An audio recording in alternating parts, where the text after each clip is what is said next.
Absolutely. And yeah, this is a, like I said, the latest provocation from Vaush trying to start beef with Hasan and Kyle Kulinski.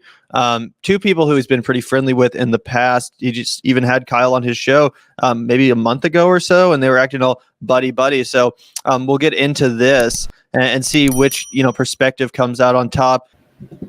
Bishop 14 at the $5. Didn't take long for Kulinski to start spreading that BS about NATO promising not to expand and painting U.S. as aggressors. Diplomacy coming up. Antony Blinken will meet his Russian counterpart in Geneva on Friday, seen as one of the last chances to find a way of avoiding war.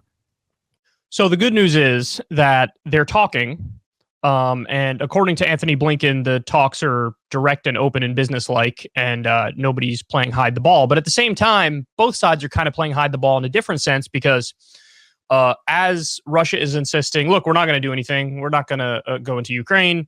They've amassed, I read, up to 100,000 troops on the border. And on the U.S. side, we say, well, I don't know what you're talking about. We're not involved. We're not interested in a conflict either. But we are sending weapons on top of weapons on top of weapons into Ukraine as well. Wait, is that true? I think America's been pretty forward. I don't think that's true. I think we've been very forward with our involvement. Like Russia is very clearly lying to posture. I don't think we're lying here. Well, and also into some of the surrounding post-Soviet states. So, and by the way, these things are viewed from both sides as red lines. So like the West doesn't want Russia to put any troops on the border, of course. And Vladimir Putin and the Russians don't want the U.S. to send weapons into states bordering Russia. Isn't that only an issue if Russia invades, though? I mean, like, Ukraine isn't going to invade Russia. This is like people complaining about weapons being given to Taiwan. They're like, well, they could use it to attack China. No, they're not going to attack China. And Ukraine's not going to attack Russia. That would be the worst thing in the world for them. Ukraine's a non-nuclear power. They're going to invade a militarily superior nuclear power, the largest country on Earth? During winter? No.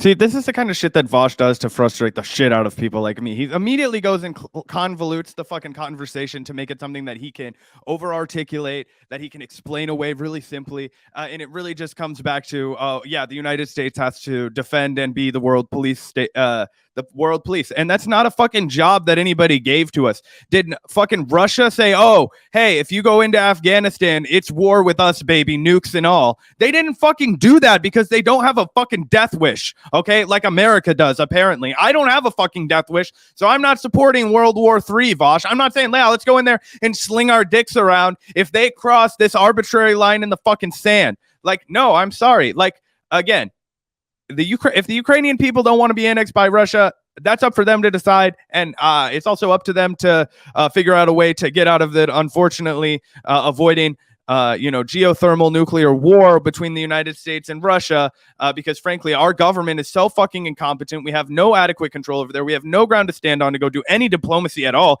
even though we're supposedly over there trying to do that. We also send an 8,500 man troop surge to the border of fucking Russia. Okay, if Russia decides they're fucking allies with Mexico now, and they put a fucking shit ton of troops on our border, do you think we're not going to consider that an act of war, an act of aggression, Vaush? You know how this fucking country works. I know you've cracked open a history book at least one time. So you have that scenario. How did the fucking United States respond when Russia was all the way in fucking Cuba? Okay, that's further away, and there's ocean between us from the United States mainland than it is Ukraine to Russia, right? So I just want people to draw these historical parallels and be like, every time fucking Russia did that shit, we were like, they're declaring war on the United States. We're in the heat of the moment and all of those kinds of things. Just like when he, pivots it around, he's like, the United States is never the aggressor. It's Russia that's the aggressor. Ukraine's not invading Russia. It's like, no shit. But the United States is invading other fucking countries. Look all over Africa, Vaush. You know what I'm saying? It's like, we do this shit all the time. We have like fucking 800 military bases all around the world. That's called imperialism. That's what we're doing today. How many fucking military bases does Russia have? Like, yeah, in this case, like, Russia's clearly threatening invasion, and it seems reasonable that you would follow that by arming, I don't know. I mean, how would we feel if Russia set up a bunch of missiles in Cuba? Seems like something like that may have happened at some point in history, and we reacted in not such a great way. We were I don't think that's comparable because the weapons were nuclear weapons, and they were being brought there for strategic, like first strike timing reductions on American soil. The issue is that the only reason weapons would be put in Cuba in that case would be to facilitate a strike on American soil, whereas in this case, the weapons being given to Ukraine As if our involvement with Ukraine and defending Ukraine's sovereignty isn't also just a geopolitical chess move essentially against Russia. We don't give a fuck about Ukraine or its people. You think we're like some great humanitarian force worldwide? No, this is only an excuse to escalate with Russia, who's our real enemy. We don't give a shit about Ukraine. Russia could blow up Ukraine and we wouldn't shed a tear for the citizens. The only reason this is advantageous for us is because it does allow us to advance this escalation, to ramp up war, to inevitably actually end up in a conflict with Russia, which is of course what we want. At least that's what the Pentagon wants. So again, absolute insanity. And on top of that, you also have to consider the natural resources that are going on. United States wants international control over the flow of pipelines in Ukraine, things like that. I mean, that we don't want Russia to have control over that, because if Russia has control over it, then we affirmatively do not. It's not just another country that we can be allies with and bully the fuck around and get our way. Or for defensive purposes. Also, we also had nuclear weapons in Turkey that we disarmed after the Cuban Missile Crisis, which I agree with, right? We shouldn't be trying to, come closer and closer. We put them in Turkey first, though. Yeah, we did, and I'm glad we disarmed them. Yeah, I'm glad we disarmed them. It was a good step towards de-escalation. Yeah, but like these weapons aren't going to be used offensively against Russia. Look, if Russia gets invaded by Ukraine, I'll eat my hat. Yeah. Tensions were so high. I like how he pretends that's the debate, though. Like he's pretending the debate is that if you don't support this, then you're saying that Ukraine's going to invade Russia. Like you think that the United States is the aggressor. No, the United States is the aggressor because there is not fucking it all the way across the fucking Atlantic Ocean, across the continent of fucking Europe. Okay, this is happening. Why is it our fucking business? Right? Why is it our fucking business? That's the question I'm asking, Vaush. And a good answer is not, because if we don't make it our business, that just leaves Russia, whose country is right fucking there. I'm just saying geopolitically, it makes sense that we would be like, hey, this is a Russian problem, right? Where I don't know if I agree with Russia and what they're doing. I probably don't. I don't agree with any government most of the time. But at the end of the day, it's like, why can you not just make this very simple calculation that it's like we can go to World War III over this, or we can let Russia have their way on this? And it all goes back to the United States nationalism, the egotism. I think I saw in the chat somebody saying like we have the biggest dick, so we have to fuck everyone. Like that's the exact fucking kind of analogy that I'm seeing here. Yeah, totally. And of course, I don't agree with what Russia's doing, just like how I didn't agree with the United States' war in the Middle East, our invasion of Iraq or Afghanistan. But the wise response to that wouldn't have been for Russia or China or another global superpower to come in and tell us no, and to amass troops at the border, escalate with us as the two nuclear superpowers and say, nope, actually, we've decided this isn't the best move, and we're going to now work to prevent it. That would have actually led to a world war, and that would have led to many, many more deaths than what ultimately happened in our invasion of Iraq and Afghanistan, which was already, far too many. So, yeah, sometimes unfortunately, the best position is just to take your hands off. The most humanitarian stance is just to let it happen, which again sounds counterintuitive. I get it. If you're explaining someone the facts on the ground, you're saying this is what's going to be, this is what's going to happen as a result when Russia moves into Ukraine. It's going to be terrible for the Ukrainians, etc. I get it. But again, it's still in the humanitarian interest of not just the world, but Ukraine itself to take a hands-off approach and let what happens happen. Again, I think we should basically just let Russia do what they have to, what they need to in the area. If it means avoiding a World War III kind of conflict, which I do think is possible. And that's just the, kind of realistic stance you have to embrace during a volatile period like this. Oh, I mean, 100%, right? I mean, I think that, look, we don't have a choice, right? We have a very a binary choice of what's going to happen right now. Either we stay out of it or we start a huge global conflict, right? And that was what was kind of the whole issue with the Cold War, right? It was like nobody wants to make a move because of what was called mutually assured destruction. Like we still have mutually assured destruction. That hasn't gone anywhere. Absolute cataclysm. How would we feel if Russia was funneling weapons into Mexico and Mexico was in enemy state of ours. I don't think we'd like that very much. So, well, wait, if we were threatening to invade Mexico, I would expect them to give arms to Mexico. I would still think like we're the bad guys for threatening to invade Mexico there, right? Like, I don't think that's an either or situation. If America's like getting ready to sweep across Mexico and other people are like, please don't, also Mexico, good luck, here, have some guns. Like, I don't know. Take a little bit more of a look here and see if there's anything more to respond to. I guess we can jump to the Hasan part. We don't want to sit here for like 50 minutes, but yeah, let's take a listen here. What was Hasan's take? We're getting it all in one. Oh, cool. 24 minutes. God damn it. Are you saying we should go to war with Russia over Ukraine? Oh, totally, dude. If there's one thing you guys know about me, I love war. I'm a defend Ukraine or whatever, because like that's what the media is telling them. They're not going to think about it beyond the point of like manufacturing. Yeah, we got to do everything we can to defend Ukraine or whatever, because like that's what the media is telling them. They're not going to think about it beyond the point of like manufacturing consent doesn't work this way. Okay, manufacturing consent doesn't work in the way that you think, where like people are getting together and deciding like, we should do this, we should be pro-war. It's more so about people that get elevated to those positions within media for having that perspective naturally and organically, right? That's it. And I don't think like Phil DeFranco personally is like, oh yeah, it'll be sick because good for ratings, or he might, I don't even know if he has a position on this. I'm assuming he does. I just personally, like I said yesterday, and I will continue saying, I do not believe that this is adequate. I do not believe that this is the smart thing to do. I do not believe that like arming Ukraine and then sending troops over to Ukraine, like We're not sending troops to Ukraine. None of this is a good idea. It's just not. It's not a fucking good idea at all. Unless something has changed that I'm not aware of. We've sent arms to them. We have troops in Eastern Europe. NATO has troops in Eastern Europe. Technically, I think this is true, but they're on high alert, prepared to deploy to Ukraine 8,500. You know,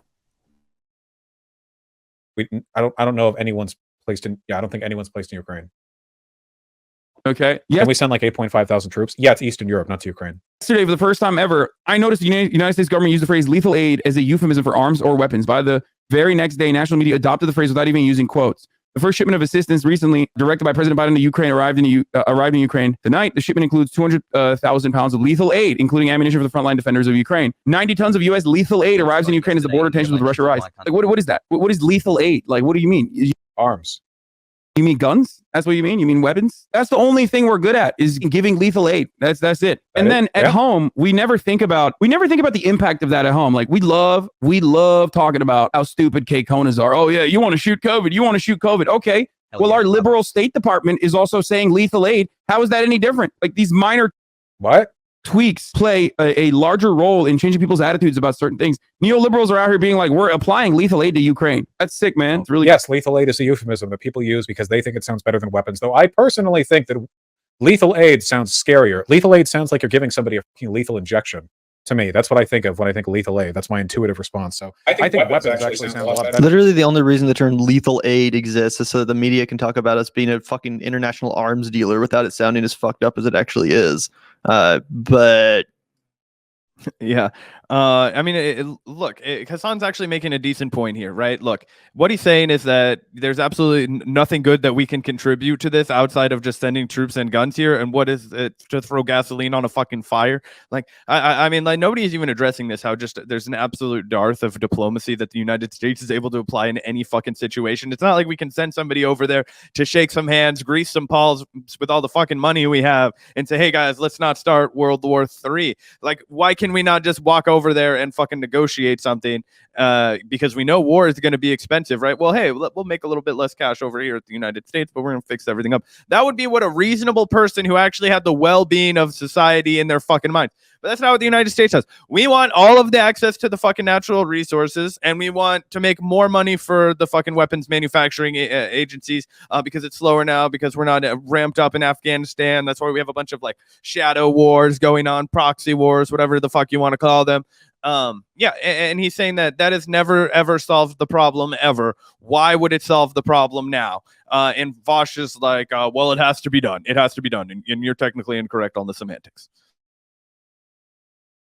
But cool, it's really tight. Every single person is going buck wild on the Ukraine stuff. Every single person is like, it just popped the fuck off. So acceptable for Vladimir Putin to invade Ukraine. It's not, right? So the Russian border live in fear of Putin invasion. U.S. evacuating diplomats from the Ukraine embassy. And it's like, okay, that's first of all, it's not acceptable for Vladimir Putin to invade Ukraine. It's not, right? Oh, thank God. If we end the video right here, we avoid trouble in the future, right? We end it right here. I just make no mistake. I do not believe that it is an appropriate thing for Vladimir Putin to do. So let me just get that out of the way. So We can still end it. There's still time. that people do not misunderstand my position. Having said that, however, the reasoning as to why there is more troop activity at the Ukrainian border on the Russian side specifically is because we keep fucking juicing the Ukrainians. And we're like, we're going to put you in NATO. What is this? I thought the NATO was the Western alliance, like the Western Hemisphere alliance. And now it's like Ukraine is also a part of the West. What's not a part of the West, motherfucker? Everyone is just an express. This is just categorically untrue. The Russian buildup is for invasion and posturing. This is not a defensive buildup. If it was there's a huge difference between defensive and offensive buildup. First of all, NATO was a defensive pact. NATO wasn't going to invade Russia. The idea that this is some kind of defensive posturing is just not true. Additionally, Ukraine is not in nothing caused Russia to amass these troops, except for Russia deciding to amass these troops. Hasan heard your statement and called you a liberal on stream. Look, just to jump in here and say this, that's actually not true. The United States has been supplying Ukraine forces with fucking ammunition and weapons since Obama's administration. Like, he's not acting like how's he acting like this is anything new? And yes, there are people that are trying to in the government, not just fucking people in the administration that want that have been giving voice to making Ukraine a part of NATO, which Hasan was 100% right. The 30 countries that are that comprise NATO right now, all Western fucking countries. And I understand the term the West is a fucking made up construct. West towards what? Well, relative to the East. I understand that. But technically, geographically, that's still the fucking term that we used to describe it. Okay. And he's 100% correct here. And the fact that Vaush is trying to insinuate that basically he's playing into this right wing fucking hawkish argument that first it's Ukraine and then it's what? And oh, we're stopping the next Hitler. Vaush loves the fucking Hitler analogy. Oh, well, Putin is this maniacal guy and he's going to try and take over all of Europe and he's going to try and, control the entire region that he's in. And I'll just put a pin in it and say exactly like the United States does. But somehow it's a monstrous fucking crime when this guy does it. It is a monstrous crime. But it's just the removal from the ability to think critically when it comes to your own fucking government. When you have a show that's supposedly about critically thinking about your own fucking government, I'm like, how is this any different? I don't even know what to say at this point. We can keep playing. No, I totally know what you're saying, and I agree. And it's like I still haven't really heard a good rationale from people like Vaush. It's like, why is Russia not allowed to do what we are? Not that makes what we do right. But if you agree that they shouldn't intervene when we're fucking around, then why is your stance that we should intervene when they fuck around? I just don't understand the difference in response and what accounts for that. Because again, we're doing this kind of shit. We've taken other territories and countries and we've expanded our borders. I don't think Vaush would think it would be wise for like Russia or China to step in and try to be the world police in that situation and prevent us from, snatching up Puerto Rico when we did that, for example, right? It's just so mind-blowing that because the shoe's on the other foot, his kind of like, pro-U.S. hegemony mindset just clicks in. And when in any other circumstance, I don't think he would, come to that position. I don't know how you possibly could. Yeah, and also just to point out a great point that somebody made in the comment section. Shout out to you, People's History of U.S. NATO bombed Libya. Yes, in the 2011 bombing of fucking Libya, which was led, don't kid yourself, by the United States and the Obama administration. We all remember Hillary's Gaddafi comments. We came, we saw, he died, right? Well, NATO fucking assisted in that bombing. So don't give me any of that fucking bullshit that they aren't our little bitch and they won't just do whatever the fuck the United States wants. And fucking Putin knows that. I'm sorry. He's playing chess, not checkers too. Like, you can't just look at a guy like him, assume he's a fucking dumbass and be like, oh, the bigger bully of the United States is going to fucking put him in check. No, that's how we get into World War III, people thinking like that. We just have to masculine posture our way through all of this. No, that is not how the second half of the 19th century worked. And that's not how the first half, and I hope we get to a last half of the 21st century will go. We have to push diplomacy. We cannot push arming the fucking and throwing equivalent of throwing gasoline on the fire. It's absolutely absurd. Good. I'm liberally fucking his dad. What do you want? His uncle? There, that's well known. One sec, we got to go back a sec because I think he just mentioned how Hasan came after him on stream, which is low key why he's even going after him now. Because there's been this speaking of Cold Wars, there's been kind of a Cold War brewing between Vaush and Hasan, where they subtweet each other and mention each other in negative terms. And this is what the result of that. See, this is a good lesson in escalation and how it leads to conflict, guys. But yeah, listen here. Someone's gonna bring this up. Roll on stream. Good. I'm literally heading to amass these troops. Hasan heard your statement and called you a liberal on stream. Good. I'm literally fucking his dad. What do you want? His uncle? Okay, that is actually fucking hilarious. USSR anti-communist organization is now adding additional, adding Ukraine into the fold. Why the would Russia ever want that? Like, why would they want that? Can you imagine a world in which, like, I don't know, the Chinese government was like, we are going to turn Canada into a military base, okay? We're going to turn Canada, and if America was constantly militarily threatening Canada, and Canada like tried to appeal to join membership for some kind of defensive pact, so that if we invaded Canada, we would also like trigger retaliatory offenses from other countries, like I couldn't really blame them. Like the issue is a lot of this shit. The only reason NATO is still relevant is because people. And also, yeah, I understand that you couldn't blame them, but that doesn't mean it's a wise decision. Say we were, aggressing with Canada or whatever. Yeah, I understand and sympathize with the instinct from another global fucking superpower to intervene in that instance. I get the logic behind intervention. I think everyone does. So stop fucking straw manning. The point is what happens in the wake of the intervention, which, by the way, we have like decades worth of modern American history to look at and see what fucking happens. Again, the point of intervention, the justification for it is sound. Like, yes, I get it when there's a human rights atrocity or a fucking genocide or, a country trying to annex another country. Yeah, I understand the instinct to be like, maybe we should do something about this. But the point is that in the past, in the very recent past, when we've tried to intervene to prevent or help in these kind of situations, it doesn't actually help. It makes things 100% worse. It leads to the creation of groups like ISIS and Al-Qaeda. It destabilizes entire regions. It leads to economic sanctions, which is currently starving the country of Afghanistan. This is what comes in the wake of our trying to help with this fake mask of humanitarian concern, which is obviously just a facade. Anyway, it's insane to me that he's just straw manning this conversation and acting like, oh, well, don't you understand why intervention is necessary, without then discussing what comes next, be it World War III or the entire destabilization of a region, which ends up fucking over the people that live there even more than they were off to begin with.